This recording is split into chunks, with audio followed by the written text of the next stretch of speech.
అప్పుడప్పుడు మా గణేష్ సార్ని చూసైతే నాకు మస్తు బీపీలు వేస్తుంది. అరే పిల్లల్ని తీసుకొని ఎటన్నా బయటికి వెళ్దామంటే ఎందుకు ఎక్కడికి అనేది ఒక డైలాగ్ కొడతాడు.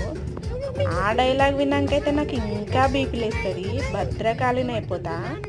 ఇక నా కోపాన్ని చూసైతే దీంతో ఎందుకు గొడవ అనుకున్నట్టున్నాడు. ఇక అలుగుడు ఆపైతే పోయి రెడీగా పో అని అన్నాడు.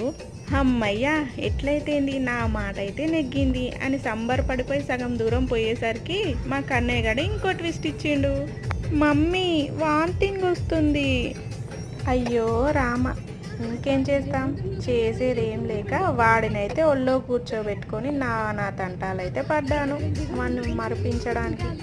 వీడిలో ఇట్లుంటే పక్క నుంచి మా ఆయన అయిందా బాగా అయిందా అని సెటైర్లు వేస్తున్నాడు.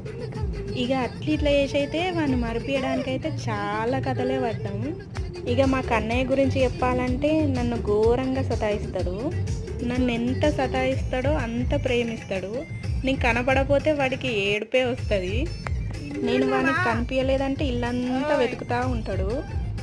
ఇక ఇది ఇట్లుంటే నేనైతే వాడిని ఇట్లా చేసి అయితే వాడిని అయితే డైవర్ట్ చేసిన. పక్క నుండి మా సార్ అయితే మా సిచ్యువేషన్ తగ్గట్టు అయితే ఒక సాంగ్ పెట్టిండు.